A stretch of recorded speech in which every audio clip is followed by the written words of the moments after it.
Australia's real estate investment trusts have been risky business over the past few years, underperforming all other measures, including small caps and discretionary retail stocks. But after a stormy year of falling property values, quality A-REITs finally appear to be stabilizing. Today, to help guide us through this complex sector, we have Morningstar Senior Equities Analyst David Parker. David, welcome. Thank you. David, with the reporting season now underway, is it finally time to get back into A-REITs? Well, Vicky, we are cautiously optimistic about A-REITs at the moment. With potentially the worst of the global financial crisis over, we see quite some upside in A-REITs, but we're becoming increasingly concerned about the state of the property market. So what's happening in the underlying property market? Well, with the property market, we are particularly concerned about the occupier side. So with increasing unemployment, we've become worried about the occupancy in office space, and with decreases in retail spending and falls in consumer sentiment, we become concerned about the level of spending in shopping centres and the level of occupancy. Now, fortunately, this time round, we don't have the same level of vacancy in office markets that we had in the last collapse. We're a little bit anxious about Perth and about Brisbane and Canberra, but Sydney and Melbourne, which are the two very big markets, don't have a lot of new supply coming on, and Adelaide similarly doesn't, but that's a much smaller market.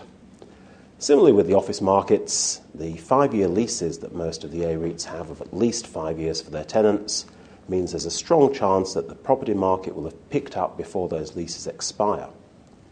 There's been a fair bit of commentary in the press on subleasing problems, but we're not quite so sure that's really such a great cause of concern, because sublease space requires there to be a lease to an existing tenant who's paying rent to the A-REIT, so that's good.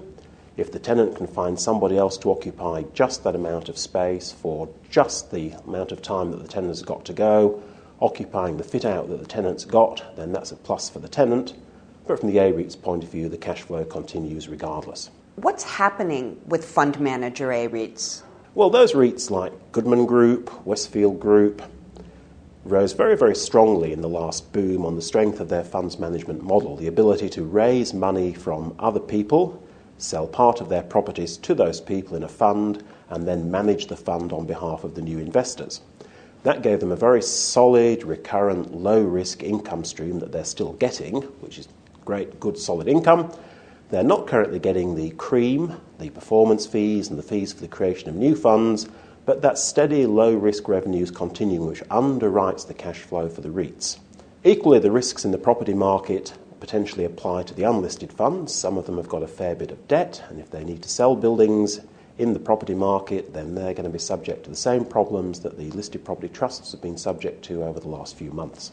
What impact has residential land banks had on the A-REIT sector? Well, certainly for those like Stockland and Mirvac, who've got large tracts of land in the outer suburbs of Melbourne, Sydney and Brisbane, when the residential market was declining, their ability to sell houses or sell blocks of land for people to build houses declined, and that was a real drain on earnings and revenue. However, with the first homeowner grants and then the federal government's first homeowner boost, that's really been quite a fillip for the residential sector, and we've seen some strong earnings come out of that. Now, we were hoping that that was going to continue through the current reporting season, but we're just a little anxious, having seen the results for Australand, where the residential development division has reported a significant loss. We were surprised by that, and we're now becoming a little concerned about the outlook for the residential development businesses in REITs like Stockland and Mirvac. And what's the state of balance sheets for this sector? Well, following the last reporting season, we saw a whole stack of capital raisings by the major trusts, usually at large discounts to their closing prices, with GPT, for example, doing a capital raising at a 25% discount. About $15 billion was raised, which was largely used to pay down debt and reduce gearing in the REITs to somewhere between 30 and 40%. Some of the REITs didn't go for capital raisings.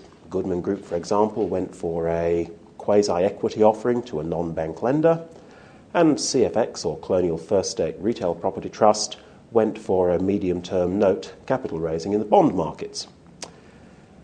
Currently, in the current reporting season, the flavour appears to be a target of around 20 to 30% for gearing, so we'd expect to see some more capital raisings coming along.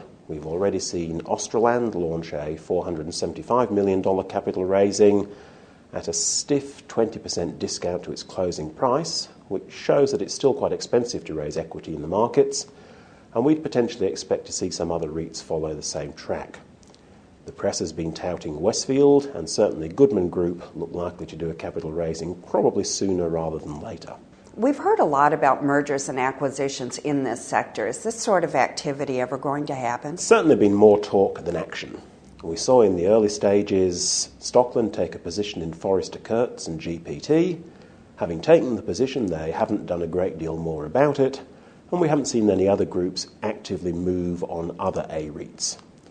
Now, as the market stabilises, as debt levels come down, and as the trading prices of AREITs start to move towards fair value, the prospect of being able to acquire an AREIT and get its property portfolio for a lot less than its market value reduces.